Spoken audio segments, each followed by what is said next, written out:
Good morning students. आज हम geography के सेकंड चैप्टर को कंटिन्यू करेंगे। तो स्टार्ट करते हैं। Water is a vital renewable natural resource. जल एक महत्वपूर्ण नवीकरणीय यानी कि रिन्यूएबल नेचुरल रिसोर्स है। 3/4 of the earth surface is covered with water.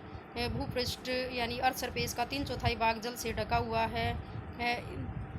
It is therefore appropriately called the water planet. इसलिए इसे जल यानी कि वाटर प्लैनेट कहना उपयुक्त है। It was in the primitive oceans that life begin almost 3.5 billion years black. लगभग 3.5 अरब वर्ष पहले जीवन आदि महासागरों में से ही प्रारंभ हुआ था।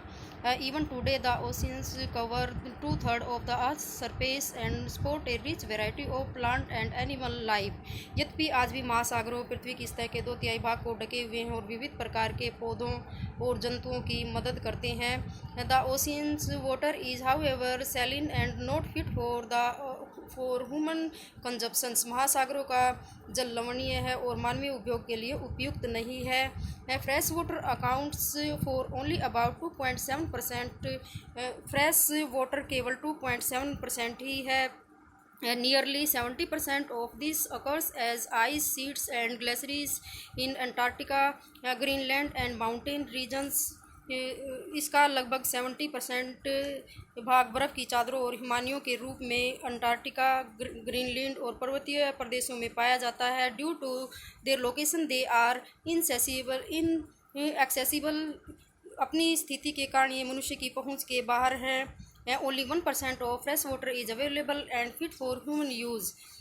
ओनली 1% फ्रेश वाटर भी उपलब्ध है और वह मानव उपयोग के लिए उपयोग है। It is found as ground water, as surface water in rivers and lakes and as water vapour in the atmosphere. यह ground water rivers, lakes, surface water के रूप में और वायुमंडल जलवाष्प के रूप में पाया जाता है। Fresh water is there for the most precious substance on the earth. इसलिए फ्रेश वाटर अर्थ का सबसे अधिक मूल्यवान सब्सटेंस है। Water can neither be added nor subtracted from the earth. पृथ्वी पर वाटर न बढ़ाया जा सकता है और न ही इसको कम किया जा सकता है। Its total volume remains constant. इसकी टोटल वॉल्यूम स्थिर रहती है। Its abundance only seems to vary because it is in constant motion cycling through the oceans, the air and the land and back again through the process of evaporation, precipitations and run off. इसकी प्रचुरता में विविधता प्रतीत होती है क्योंकि यह इवापोरेशंस, परसिपिटेशंस और रन ऑफ की प्रक्रियाओं द्वारा महासागरों, वायु, भूमि और पुनः महासागरों में साइक्लिंग के द्वारा लगातार गतिशील है। This as you already know is refer to as the water cycle. जैसा कि आप जानते हैं इसे वाटर साइकिल कहते हैं। Humans use huge amounts of water not only for drinking and washing but also in process of productions. इसलिए fresh water अर्थ का सबसे अधिक प्रीसियस सब्सटेंस है। पृथ्वी water for agriculture industries, generating electricity through reservoirs of dams are the other uses। पृथ्वी पर जल न इसलिए जैसे कि हमने देखा मनुष्य जल की बड़ी मात्रा का उपयोग न केवल पीने के लिए करता है और वॉशिंग में ही करता है बल्कि प्रोडक्शंस की प्रक्रिया में भी करता रहता है। Increasing population, rising demands for food and cash crops, increasing urbanization and rising standards of living are the major factors leading to shortage in supply of fresh water, either due to drying up of water sources of water pollution। जल कृषि उद्योगों और बांधों के जलाशयों के माध्यम से विद्युत उत्पादन करने में भी प्रयोग किया जाता है। जल स्रोतों के सूखने अथवा जल प्रदूषण के कारण फ्रेश वाटर की आपूर्ति की कमी के मेजर फैक्टर्स बढ़ती हुई जनसंख्या, फूड, कैश क्रॉप्स की बढ़ती डिमांड, बढ़ता नगरीकरण यानी कि अर्बनाइजेशन और स्टैंडर्ड्स ऑफ लिविंग यानी कि बेहतर होता जीवन स्तर है। तो इस एक्टिविटी आपकी बुक में एक एक्टिविटी दी गई है जिसमें an average urban Indians uses about 135 litres of water every day, यानी कि औसतन एक भारतीय नागरिक प्रतिदिन 150 लीटर वाटर का यूज़ करता है। तो यहाँ पर इसके यूज़ दिखाए गए हैं और लीटर पर पर्सन पर डे, यानी कि लीटर प्रति व्यक्ति प्रतिदिन कितनी वाटर को यूज़ करता है यहाँ पर दिखाया गया। जैसे ड्रिंकिंग कुकिंग में कितना वाटर वो यूज़ करता है, यहाँ इस एक्टिविटी में अच्छे से दिखाया गया है। अब हम करेंगे प्रॉब्लम्स ऑफ वाटर अवेलेबिलिटी, यानी कि जल उपलब्धता की प्रॉब्लम्स क्या है, समस्याएं क्या हैं। There is scarcity of water in many regions of world, विश्व की कई रीजन्स वाटर की कमी है, यानी कि विश्व में कई प्रदेशों में वाटर की कमी है। Most of Africa, west Asia, south Asia, part of western USA, north west Mexico, part of South America and entire Australia are facing shortage in fresh water supply. अधिकांश अफ्रीका, पश्चिमी एशिया, दक्षिण Asia, पश्चिमी संयुक्त राज्य America के भाग, उत्तर पश्चिमी Mexico, दक्षिण अमेरिका के भाग और संपूर्ण ऑस्ट्रेलिया में फ्रेश वाटर की आपूर्ति की कमी का सामना कर रहे हैं, यानी कि ये जो प्रदेश हैं ये वाटर की कमी का सामना कर रहे हैं। Countries located in climatic zone most susceptible to droughts face great problems of water scarcity। ये देश ऐसे जलवायु प्रदेशों में स्थित हैं जहां अक्सर सूखा पड़ता है।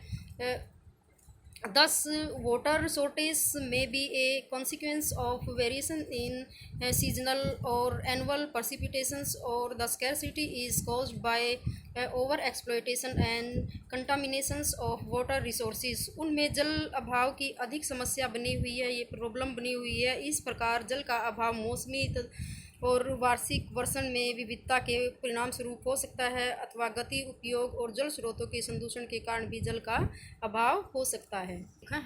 कंजर्वेशंस ऑफ वाटर रिसोर्सेज, यानी कि जल संसाधनों का संरक्षण।